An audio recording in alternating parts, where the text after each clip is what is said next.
The Kali, which means the age of darkness, in the cycle of the solar system, not in the cycle of the planet, in the cycle of the solar system, it does a cycle in 25,920 years. In this, if you divide it into half, there are 4 yugas and 4 yugas, totally 8 yugas. Only the Kali and the Sat are coming together, paired together, 2 Sat yugas, 2 Kali yugas.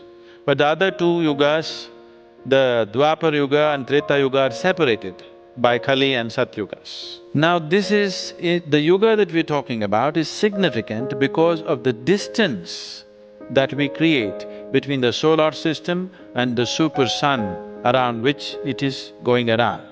The further away that it goes, lesser the intelligence of the beings here. So Kali Yuga is a time when there is maximum distance. Because of this maximum distance, the human intellect is at its lowest. And then, as it starts moving closer, human intelligence will begin to blossom. Actually, they go to the extent of saying that human ability to understand and use the electrical and magnetic forces in the human system will get better as it gets closer and get worse as it gets further away. Today you know, your intelligence is essentially how your neurons crackle in the brain, yes? If you see a kind of a simulated image of the brain, you will see it's crackling around. It's pulsating with crackling like electricity because how much electrical charge it can carry determines how well you can think, how clearly you can think. One thing that recently the physical scientists have come to, the yogic scientists have been saying this for a long time. The physical scientists have come to this, they are saying, looking at the physical laws that rule the solar system, they feel there is no room for further development of human brain. Why this is so is, if you increase the size of the neurons, it will become more capable, but it will take too much electricity. Right now as you sit here, 20% of the energy is being spent in your brain. 20% of the calories are right now being burned in your brain. Remaining 80% for such a big part of your body, 20% is spent only here in your brain, because brain is a high power-consuming part of your body. Suppose your brain became this big, you would need too much energy, you would need such a big stomach to accommodate that. I know some of you are trying, but it doesn't work that way. That's another way it works. If you create such a big brain, you will not be able to supply power to it. If you increase the number of neurons, then you could still do better with the same amount of power. But if you increase the number of neurons, then the way it is packed right now, the clarity of signals will go away. This is the case with many hyperactive children.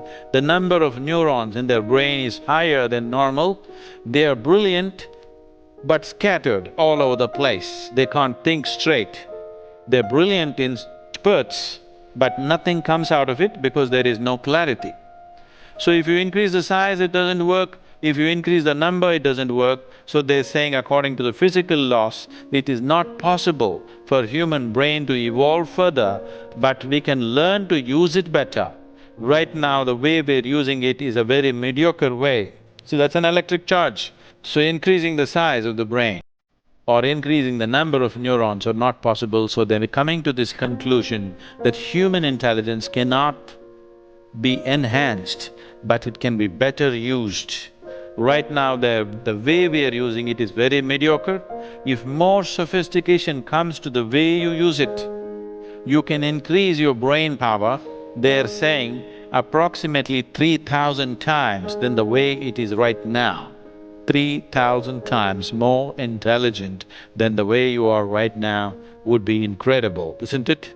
3 times more would be fantastic. So we can learn to use it better, but we cannot evolve this brain further because the physical laws don't permit it. The yogic sciences have said this long time ago, that Human intelligence and human body cannot be developed further because we have reached… the physical laws have reached this limit because the way the earth rotates around the sun and the way the moon cycles around this earth, all these things we have reached. Human body has reached that potential. It cannot go further. But at the same time, yogic sciences once again say, but your ability to use it can be enhanced by doing a variety of things. One of the things that we spoke about just now is brahmacharya. That is, you can generate that kind of energy in the system that if you had 10 brains, it could still power it. If you have 25 brains, it could still power it. You could sit here and power 1,000 brains which are sitting around you by generating the necessary energy, by raising the kundalini, by bringing your energies to full force. You can power 1,000 brains if you want. That much energy is there. So we said there are sages who are referred to as people who had 1,000 hands, 10,000 hands. Why it is being said is, what 10,000 men could do, one man is doing. In many ways, modern technology just represents that. But in a much more internalized way, a human being can be in such a way that his intelligence could cover for 1,000 people, or 10,000 people, or 1,000,000 people, because there is another way of generating more efficient energy within the system. The scientists are looking at how body generates energy in its normal condition, and they're saying, if you have a little bigger brain, you won't be able to supply power to it. But there are other ways to generate, and you don't need a bigger brain, you don't need more neurons, you need more energy. If you had more energy, more refined energy, you would see, if you had to light this hall, there was a time you need 5,000 watt bulbs we were using. Today, you use 100 watt halide, it's on. Now, this hall is going to get…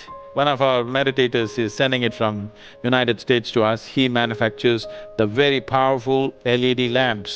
These bulbs are 12-volt, okay? 12-volt bulbs, they're going to light up the whole hall. This was unthinkable just 5 years ago. With 12-volt bulbs, you're going to light up such a big hall? We are going to do it. So with very little power, we are lighting up things because the way we use the power and the refinement of how it happens enhances our ability to use it. What goes for a LED lamp definitely goes for human body and human brain. So that's what yoga is constantly exploring.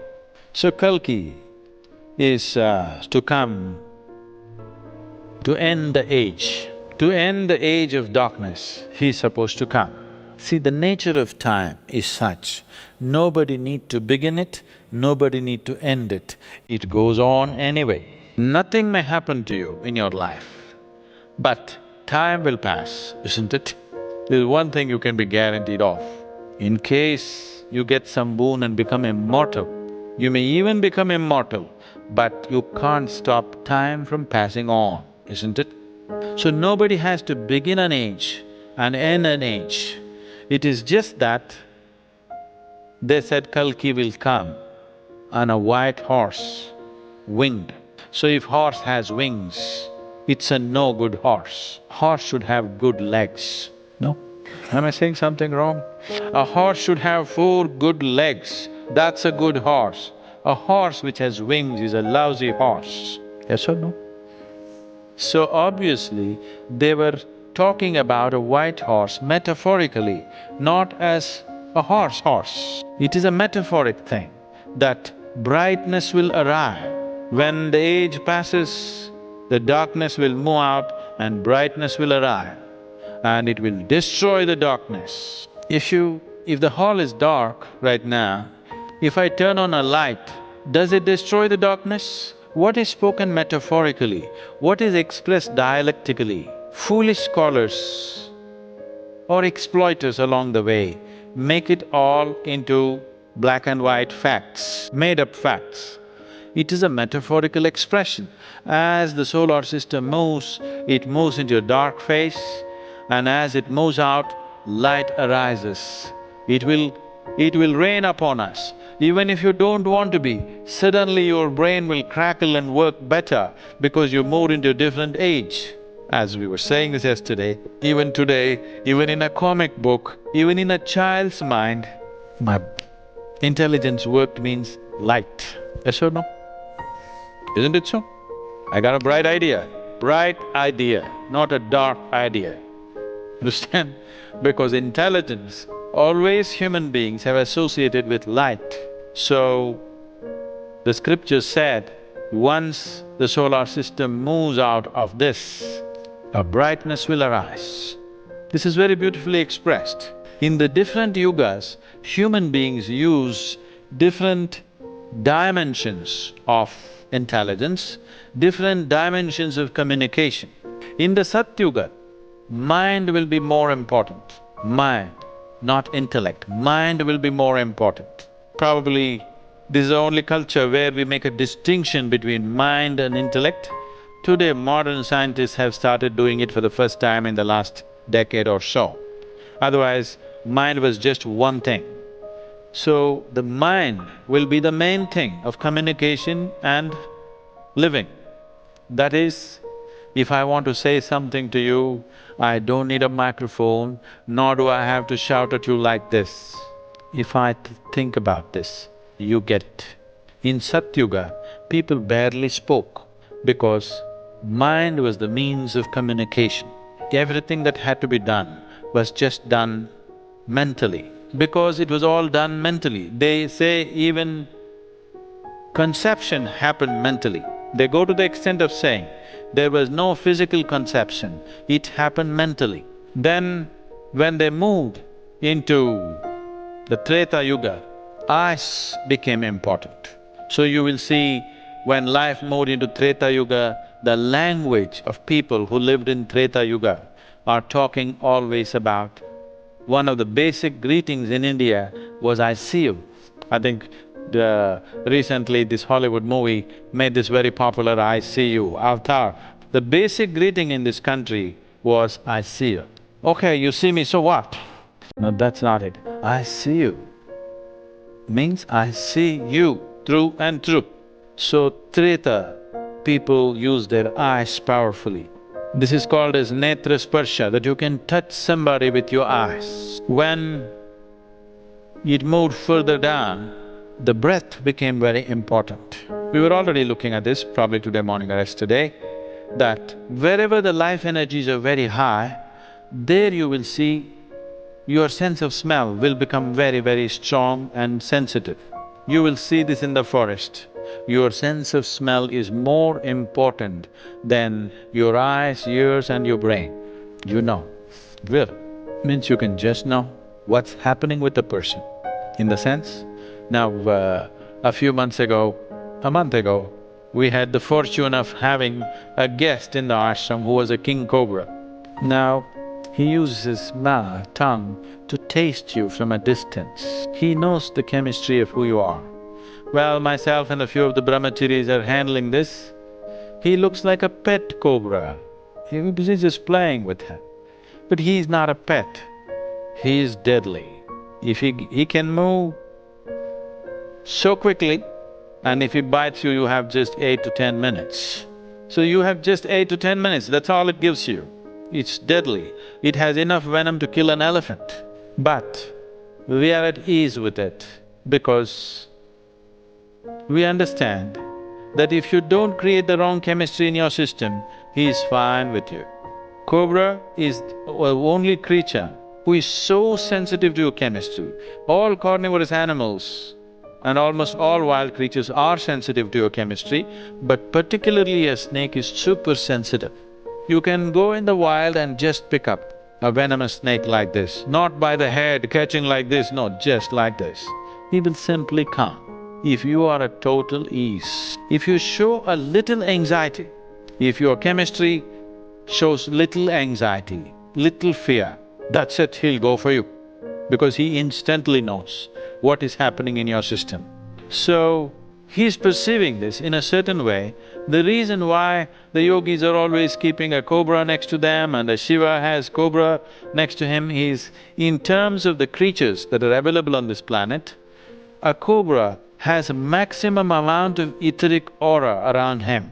That means he is fabulous perception. So, for perception, this particular animal is helpful and his perception is something that all yogis bow down to because his perception is even better than most human beings ever can be because of the etheric aura that he creates around himself. So you will see in the story there are many tribes which call them Nagas, they have the necessary sadhana going to generate a certain amount of etheric aura so that they can perceive what others cannot perceive, because only what you perceive you know. The rest is all rubbish, yes? It may be said by me, it may be said by a god, it may be written in a scripture, but it is all rubbish unless you perceive it. These dimensions of perception, mental perception, visual perception, by smell, and now when it comes to Kali, human beings become totally verbal, their mouth becomes the biggest thing. So you need to understand this. The solar system is going through the yugas like this. If you are in tune with it, you are also going with these yugas. If you are above it, you can stay wherever you want. If you are stuck in your own things, the planet may be in Satyuga, you may be in your Kali Yuga. So every individual is still free to either transcend the yuga or be trampled by the yuga or ride the yuga as it is. All the three possibilities are there. So Kali, or the end of the Kali, Kalki is supposed to come down on a white horse with wings. Don't get yourself a horse with wings, get yourself a horse with legs. This is funny, isn't it? But it was metaphorically spoken because the light or the intelligence need not necessarily come from you, it is coming because of a heavenly possibility, because the solar system is moving out of that phase. Your intelligence will come out bright and it's a gift from nature. It is dropping upon you. It is a celestial gift. Because it's a celestial gift and there are certain constellations which are seen as a flying horse. You know this? There are certain constellations which are seen as a flying horse.